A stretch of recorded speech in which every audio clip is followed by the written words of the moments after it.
Hi, so my name is Victoria Hart. I'm a social worker, been qualified for over 20 years, based in London, mostly working in adult services and mental health. I was an AMP, I was a best interest assessor. I've worked in older adults mental health and forensic mental health, and I'm currently working at Social Work England. And I'm going to read a little bit from my chapter, which is called If Not Now, When?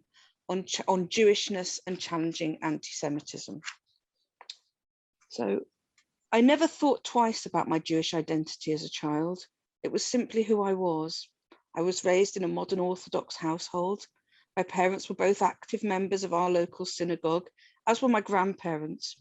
I attended Jewish schools, and every Friday evening, we'd sit down for our family meal to welcome in the Sabbath, having a day of rest away from cars, buses, televisions and radio. We read, we talked, we argued, and we went to pray. The rest, we were told, would refresh us for the week ahead. My world was the subsection of Anglo Jewry that lives alongside the mainstream. We were in many ways a parallel community, as is often the case with those who sit within small communities. My generation, and those of us born in the UK, always knew we were part of the diaspora, but we were British, and we were British Jews. One could not choose either part of the identity. Jewishness and being Jewish was not just my religion, it was my world, my community, my friends and my family. Why am I explaining this? Because as my world grew, I realized how unusual this was and how it had been misunderstood by the mainstream. Jewish people can look different, but we don't necessarily look different. Jewish people come from many places and speak many languages. In my case, my skin is white, and people would not know by my name that I'm different in any way from the majority population. However, being raised within a close-knit and some ways closed community that has suffered repeated experiences of hatred and discrimination leaves you with a sense of being an eternal outsider, of seeing the world you live in as one that you does not have quite the same part of being a part of.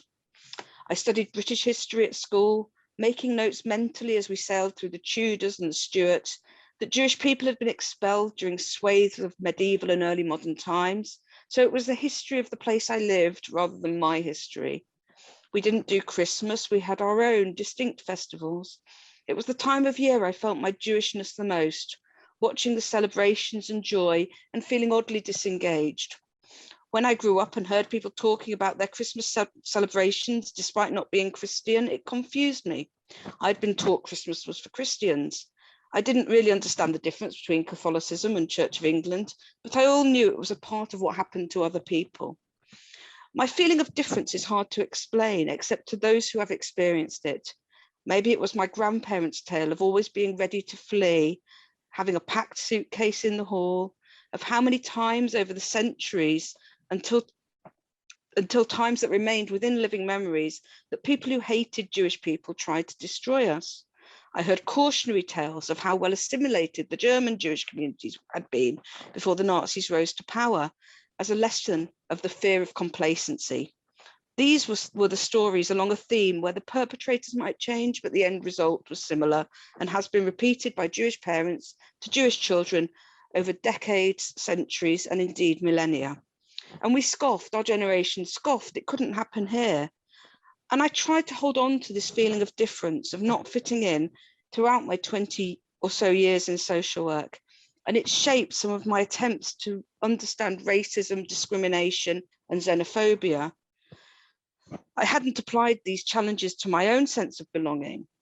Ostensibly, I can pass as white British, and I knew I had a different ethnicity, a different perception of the world, and a different experience to growing up to my colleagues who were white British.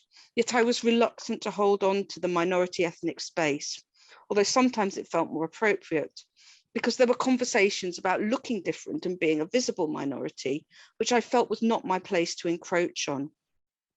I moved away from the community I grew up in an attempt to blend in, but realized over time that you can never become something other than what you are. I heard anti-Semitic comments by people who didn't know my background and saw they were not challenged by friends or colleagues. And I saw my own and my community's experience of hate being denied and being pushed out of spaces where there was at the least scope for learning. I've experienced anti-Semitism throughout my social work career, often in the form of comments from colleagues who didn't know I was Jewish myself when they joked about rich Jewish clients or made connections between being Jewish and being stingy. Sometimes there were references to broader conspiracies such as manipulation of the media. And I felt here were bigger battles to fight. There were bigger battles to fight in the struggle against racism. My experiences of racism have been background music to my life. They're not about choices I've made. They're not about religious practices, but they are directed at my family, my community, my history, and my culture. Knowing about anti-Semitism was part of being and growing up Jewish.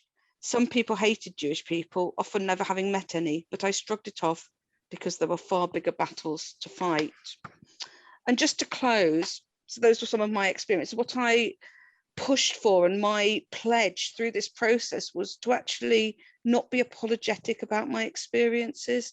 And while I felt there were people who were far better to speak up about these things than me, I realized that if I didn't, then maybe no one else would. And coming from a small community, one has to take that responsibility. So whatever area it is that you might feel you have that expertise, you don't need to necessarily wait for other people to speak up.